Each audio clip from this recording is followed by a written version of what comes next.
Que a graça e a paz do Senhor Jesus esteja inundando o coração de todos e todas.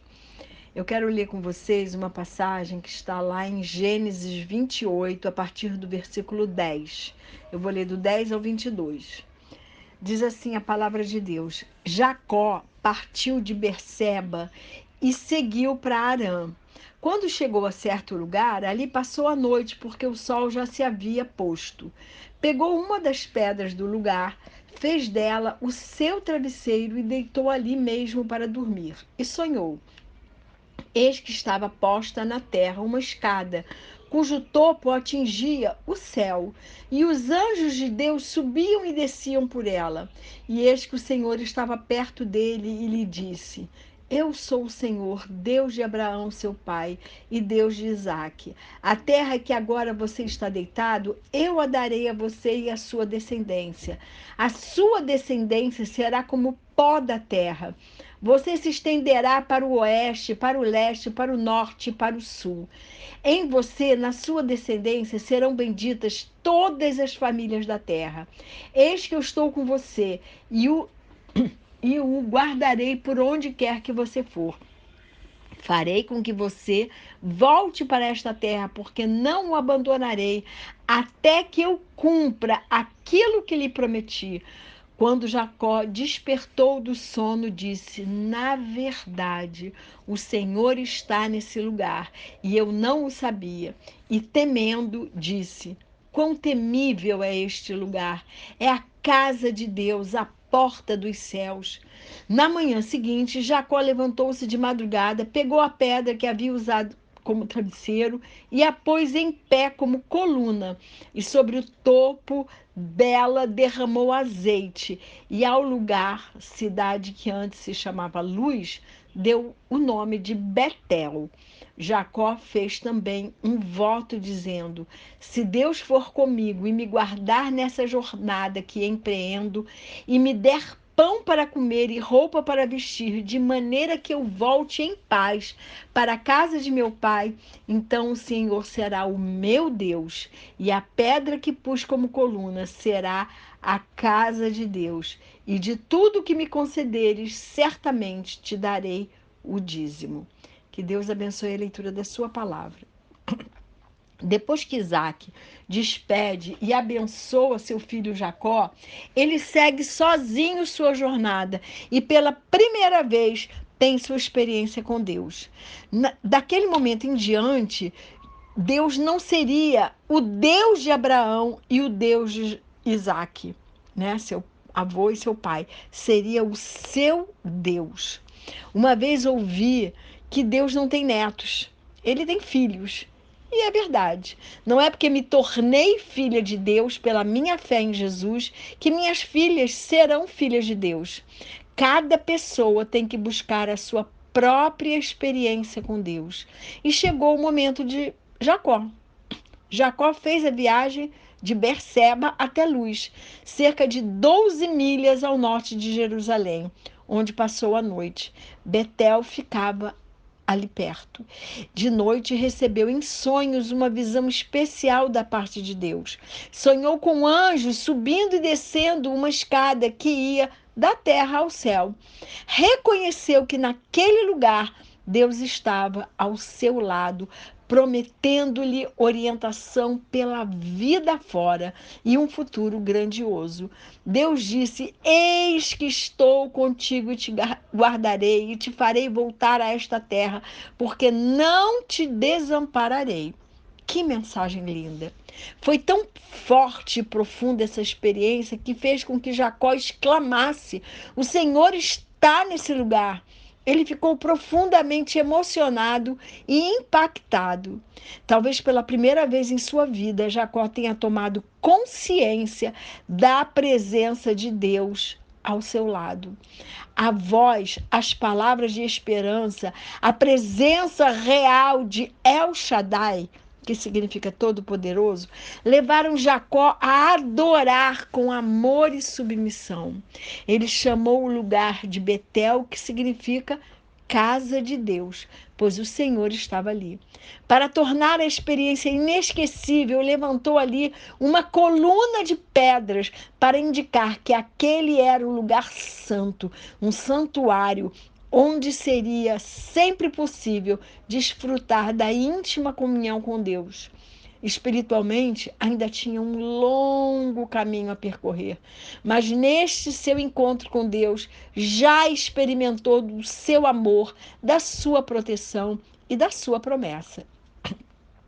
E do momento que ele teve sua experiência com Deus, o conhecendo com intimidade, ofereceu sua vida ao Senhor e o dízimo de tudo que viesse a possuir.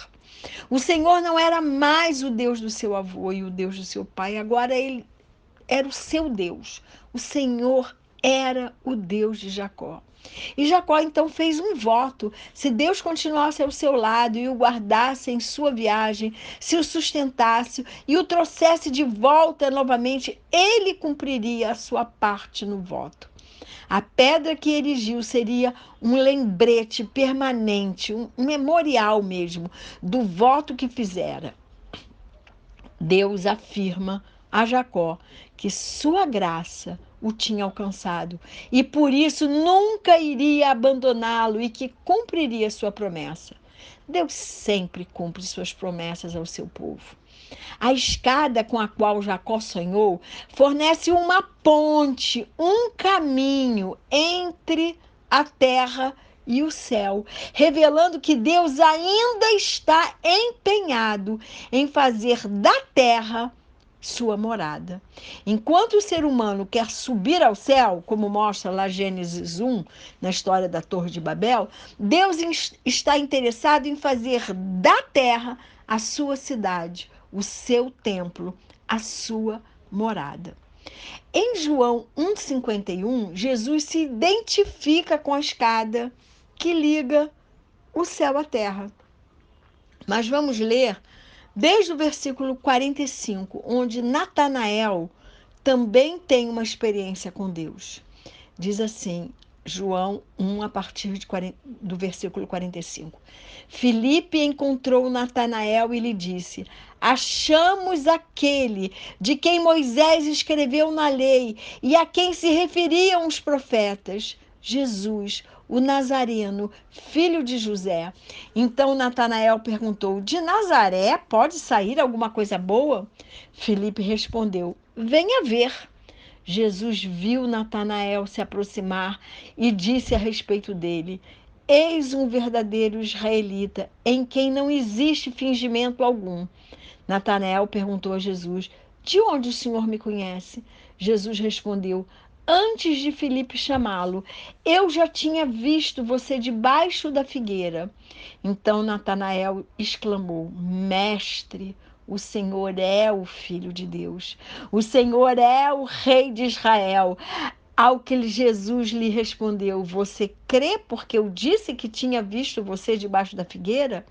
Pois você verá coisas maiores do que estas.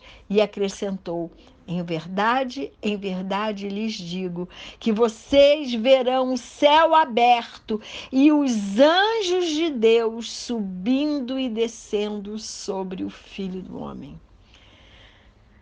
Natanael foi a Jesus em busca de razões para crer ou não crer e acabou se convencendo do fato por causa do conhecimento de Jesus sobre ele, ou seja, da sua onisciência.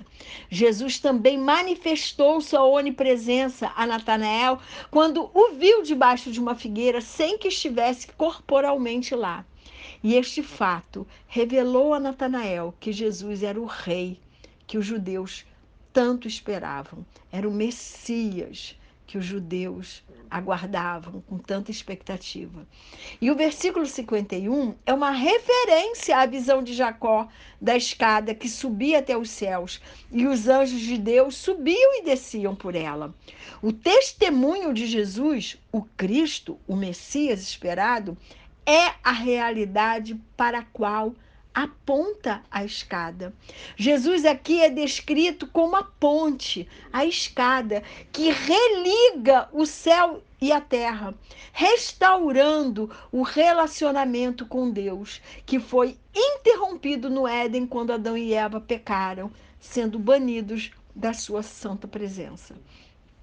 Embora Jacó apenas tenha sonhado com a religação do céu e da terra, Jesus Cristo de fato estabeleceu essa religação.